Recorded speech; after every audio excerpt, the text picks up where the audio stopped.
दोस्तों, आज हम हमारे इस एपिसोड में हम डिस्कस करेंगे हमारे वो 20 फार्मूलाज जो हमने पिछले एपिसोड में लॉन्च किया था।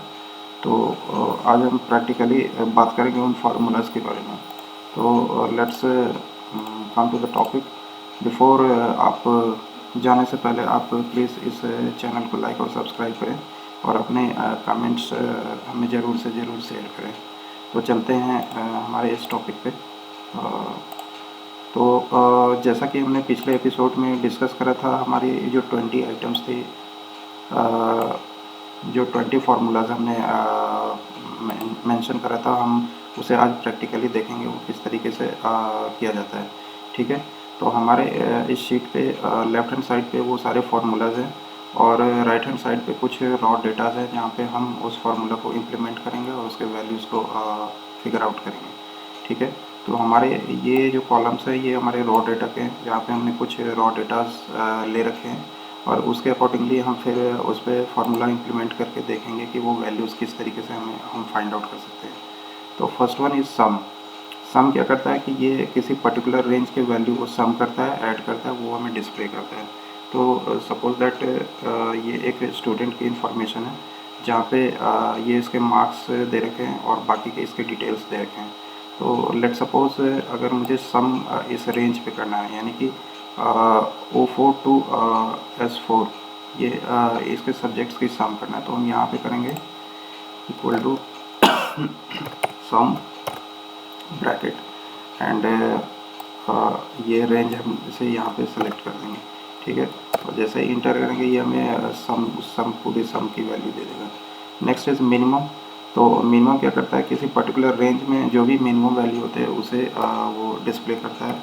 इसके लिए जो फार्मूला है इक्वल टू मिन, और आप उस रेंज को उसके बाद दे सकते हो। जैसे सपोज दैट मुझे जो ये पर्टिकुलर रेंज है, इस पर्टिकुलर रेंज में मिनिमम वैल्यू देखनी है, तो यहाँ पे मैं मिन करूँगा और यहाँ पे ब्रैकेट के अंदर वो रेंज दूँगा और उसके बाद अगर मैं देखता हूँ तो ये मुझे मिनिमम वैल्यू देती है जो कि 23 है। सपोज़ अगर मैं इसको देखना चाहूँ तो इसको F2 करके और ये मैं देख सकता हूँ। जैसे आप अगर ये पूरे रेंज को देखो, इसमें 23 सबसे मिनिमम लोएस्ट वैल्यू है, तो उसने हमें लोएस्ट वैल्यू दे दी। इसी तरीके से हम देखते हैं मैक्स भी सेम काम करता है, बट ये उसके सबसे हाईएस्ट वैल्यू को डिस्प्ले करता है। तो मैंने एक रेंज सेलेक्ट किया और वहाँ पे मैंने मैक्स कर दिया, तो मुझे ये मैक्सिमम वैल्यू दिखा दिया। अब एवरेज होता है, किसी भी रेंज के एवरेज वैल्यू को डिस्प्ले करता है। तो इसके लिए जो फार्मूला है वो है AVERAG, एवरेज।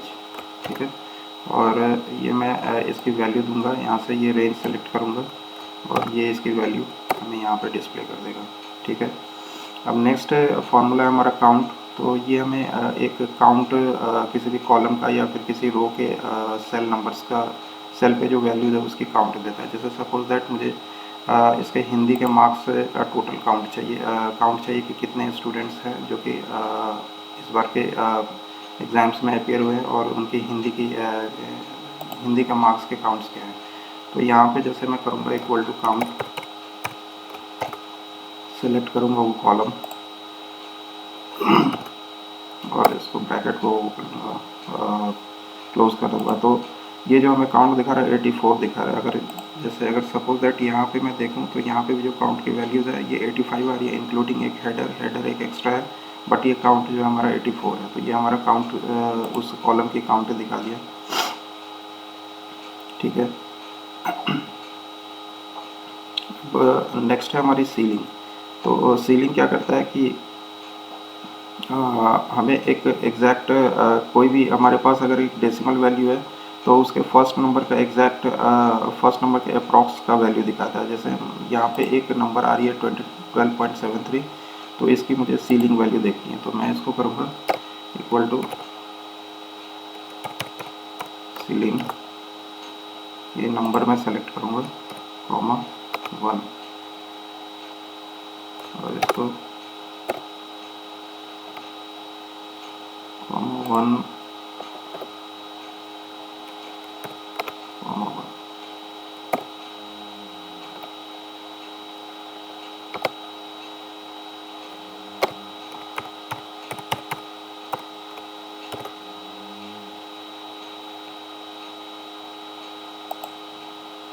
मैं नंबर सेलेक्ट किया है और मुझे इसकी सीलिंग वैल्यू देखनी है, तो ये मैं कर दूँगा।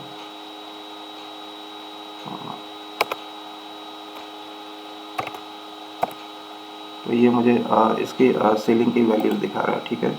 तो अब जैसे आप देख सकते हो ये 12.73 है, तो इसकी जो सीलिंग वैल्यू मुझे इसके जस्ट जैसे ये 0.50 से ये एक्स्ट्रा चला गया, यानी कि इसकी जो नेक्स्ट सीलिंग वैल्यू होगी ये 13 होनी चाहिए, ठीक है। तो मैंने इसको कॉमा 1 किया तो इसको इसने 13 दिखा। अगर मैं यहाँ पे कॉमा 2 करता हूँ तो ये 14 को डिस्प्ले करेगा, क्योंकि मैंने उसके 2 काउंट को बढ़ा दिया, ठीक है। इस तरीके से ये वर्क करता है। कॉनकैटिनेट क्या करता है? कॉनकैटिनेट दो सेल्स के वैल्यू को कंबाइन करता है। जैसे सपोज दैट कि यहाँ पे ये एक सेल की वैल्यू है, यहाँ पे मैं एक वैल्यू और एक्स्ट्रा डाल देता हूँ। जैसे ये मैंने एक एक्स्ट्रा वैल्यू यहाँ पे डाल दी। अब मुझे इस सेल को और इस सेल को, इन दोनों सेल्स को कंबाइन करना है, तो यहाँ पे मैं करूँगा equal to concatenate this comma this, और मैं ब्रैकेट को क्लोज कर दूँगा। तो ये मुझे पूरी वैल्यूज़ यहाँ पे इसने जो है मर्ज कर दी, फर्स्ट सेल की वैल्यू को और सेकंड सेल की वैल्यू को मर्ज करके, और ये मुझे दिखा दिया, ठीक है। अब नेक्स्ट वन इज फ्लोर। तो ये फ्लोर क्या करता है? ये एग्जैक्ट जैसे ये 12.73 जो है हमारा, ये जो वैल्यू आ रही है इसी की हमें फ्लोर वैल्यू चाहिए, तो करेंगे FL फ्लोर दिस। तो ये मुझे ये जो पॉइंट के बाद जो 73 आ रही है उसको हटा करके ये मुझे एक्यूरेट वैल्यू दे देगा, ये एग्जैक्ट वैल्यू अप्रॉक्स जो भी वैल्यू है ये हमें डिस्प्ले करेगा। जैसे हमारे केस में ये 12 आ रही है, इसकी अप्रॉक्स वैल्यू तो ये 12 दिखा देगा। नेक्स्ट इज़ हमारा एक फार्मूला होता है ट्रिम। तो ट्रिम क्या करता है कि बेसिकली ये लीडिंग स्पेसेस जो भी किसी भी कैरेक्टर्स के फॉरवर्ड पे होते हैं या फिर उसके बैक पे होते हैं, या फिर सपोज दैट उसके मिडिल में होते हैं, तो वो सारे एक्स्ट्रा स्पेसेस को हटाता है। जैसे मान लो ये इम्पैक्ट है, यहाँ पे मैंने इसके फॉरवर्ड पोजीशन पे मैंने कुछ स्पेस दे रखे। इसी तरीके से मैंने स्टेलर आईटी सॉल्यूशन जो है इसके आगे भी स्पेस है, बीच में भी स्पेस है, और आईटी के बाद जो सॉल्यूशन से पहले वाला जो सेक्शन है वहाँ पे भी स्पेस है, और मैं चाहता हूँ इसको ट्रिम करना है इस वैल्यू को। और तो मैं इसको कैसे करूँगा? यहाँ पे ये मैं कर दूँगा इसको इक्वल टू, यहाँ पे सिंपली मैं लिखूँगा ट्रिम, और मैं वो जिस भी सेल की वैल्यू मुझे ट्रिम करनी है उस सेल का लोकेशन डाल के और मैं इंटर करूँगा। तो अब जैसा कि आप देख सकते हो ये इसने स्टेलर के आगे के स्पेसेस को भी हटाए और बीच के स्पेसेस को भी हटाए और सॉल्यूशन से पहले वाले स्पेस को भी हटा दिया। तो यानी कि इसने ट्रिम करके पूरे वैल्यू को पूरी स्पेसेस को इग्नोर कर दिया, ठीक है। Next one is replace. तो रिप्लेस क्या करता है? अगर किसी भी सेल में आपको किसी पर्टिकुलर कैरेक्टर के पोजीशन को रिप्लेस करना है तो वो आप वहाँ पे वो आप कर सकते हो, ठीक है। जैसे मान लो कि इस वाले सेल में मुझे ये स्टेलर को हटा करके किसी और नए वाले वर्ड को यहाँ पर रिप्लेस करना है, तो मैं इसको करूँगा इक्वल टू रिप्लेस। मैं पहले सेल को सेलेक्ट करूँगा, कॉमा, और इसकी जो पोजीशन है वो सेलेक्ट करूँगा, कहाँ से कहाँ तक की वैल्यू रिप्लेस करनी है। तो जैसे मैं देखता हूँ ये स्टेलर में कितने कैरेक्टर्स है, 1 2 3 4 5 6 7 कैरेक्टर्स है, तो यहाँ पे मैं पुट करूँगा 7 और कॉमा, और इसके बदले मुझे किस वैल्यू को डालनी है वहाँ पे, तो ये मैं डालूँगा यहाँ पे डाल दूँगा न्यू, ठीक है। तो अब जैसा कि देख सकते हो जैसे ये जो स्टेलर जो थी ये जो कैरेक्टर था वो रिप्लेस हो गया हमारे न्यू से, और बाकी के कैरेक्टर सेम ही रहे, क्योंकि यहाँ पे मैंने उसकी पोजीशन को यहाँ पे डाल दिया है, उसके अकॉर्डिंगली इसने जो है रिप्लेस कर दिया उस वैल्यू को। अब सब्सटीट्यूट क्या करता है? सब्सटीट्यूट भी एक तरीके से रिप्लेस का ही वर्क करता है, बट यहाँ पे हमें उसकी वो वैल्यू एग्जैक्ट वैल्यू देनी पड़ती है। यहाँ पे हमने यहाँ उसकी पोजीशन दी बट इस केस में मुझे यहाँ पे उसकी वैल्यू देनी पड़ेगी। जैसे कि मैं करता हूँ सब्स्टिट्यूट,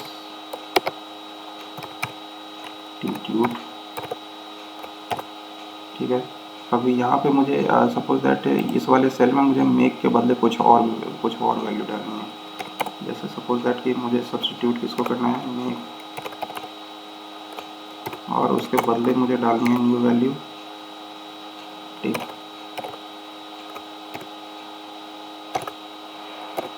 मैं इसको कर देता हूँ। तो अब जैसे ये मेक इट करेक्ट को इसने टेक इट करेक्ट कर दिया, तो ये इसका सब्स्टिट्यूट हो गया। मेक के बदले ये वहाँ पे उसने टेक को रिप्लेस कर दिया, ठीक है। अब लेफ्ट नेक्स्ट फंक्शन हमारा लेफ्ट क्या करता है, हमें लेफ्ट से जितने भी वैल्यूज चाहिए वो देता है। इक्वल टू यहाँ पे करेंगे लेफ्ट। जैसे सपोज मुझे इस वाले सेल की वैल्यू चाहिए लेफ्ट से 10 पोजीशंस की वैल्यू, तो मैं करूँगा 10, तो ये मुझे 10 कैरेक्टर्स जो है लेफ्ट से उठा करके दे देगा। इसी तरीके से मुझे चाहिए राइट की वैल्यू, तो मैं इसको करूँगा राइट, और सेम उसी वाले सेल को सिलेक्ट करता हूँ, और यहाँ से मुझे राइट से 10 कैरेक्टर्स चाहिए, तो मैं इसको कर दूँगा इस तरीके से। तो यहाँ से जैसा कि आप देख सकते हो इसने राइट से 10 कैरेक्टर्स उठा करके मुझे दे दी। अब होता है ये मिड, तो मुझे मिड से वैल्यूज़ को पिक करनी है, तो मैं उसी वाले सेल को सिलेक्ट करता हूँ। यहाँ पे फॉर्मूला टाइप करता हूँ मिड, सेलेक्ट किया मैंने उस सेल को, कॉमा, और मुझे मिड के 10th पोजीशन से 4 और आगे के वैल्यू चाहिए, तो करूँगा 10, 4। तो जैसा कि आप देख सकते हो ये 10th कैरेक्टर से स्टार्ट किया इसने, और आगे के 4 वैल्यूज़ लिए, यानी कि इसने स्पेस भी लिया है यहाँ पे, ठीक है। तो इसके बाद जो भी जब मैं इसको पेस्ट स्पेशल करूँगा तो ये इसके स्पेस भी मेरे को दिखेंगे, ठीक है। अब एक फार्मूला होता है अपर, ये भी काफ़ी यूज़फुल है और कहीं कहीं पे इसकी यूज़ होती है। तो जैसा कि मैं करता हूँ इसको अपर, और मैं इस वाले सेल को सेलेक्ट करता हूँ, इसको क्लोज करता हूँ, तो ये मुझे उसकी अपर केसेस के वैल्यूज़ को दे देगा मुझे। जैसे कि मेरे वाले केस में इसने मेक इट करेक्ट को कैप्स में इसने डिस्प्ले कर दिया। इसी तरीके से मुझे करना है लोअर, तो इसको वो लोअर केस में डिस्प्ले करेगा। मैं इस वाले सेल को सेलेक्ट करता हूँ और यहाँ पे कर देता हूँ लोअर, तो मुझे ये लोअर वैल्यू मिल गई। अब मैं करता हूँ प्रॉपर, तो ये मुझे प्रॉपर वैल्यू देगा। जो फर्स्ट के कैरेक्टर होंगे कैपिटल होंगे और नेक्स्ट वाले स्मॉल में चले जाएंगे, ठीक है। तो ये मुझे प्रॉपर वैल्यू दे दिया। अब ये एक टाइम की 3 टाइम और डेट्स की फंक्शन है। जैसे ये फर्स्ट वाला है नाउ, तो ये मुझे अभी की करंट टाइम बताएगा और डेट भी बताएगा साथ में। तो ये जैसा देख सकते हो अभी इसने डेट और इसके साथ उसकी टाइम दे दी। टुडे एक फंक्शन होती है, तो मुझे आज का डेट डिस्प्ले करेगा, ठीक है। और डेटेड इफ ये डिस्प्ले करता है डिफरेंसेस को, 2 डेट्स के बीच में जो भी डिफरेंस है। तो जैसे मान लो कि, और उसको मुझे किस तरीके से देखना है, मुझे मंथ में देखना है या डेज में देखना है, तो वो मैं देख सकता हूँ। जैसे सपोज दैट यहाँ से फर्स्ट से और 13th की मुझे डिफरेंस देखनी है, इसके बीच में कितनी डिफरेंस आ रही है। तो यहाँ पे मैं करूँगा equal to dated if, select करूँगा मैं फर्स्ट सेल,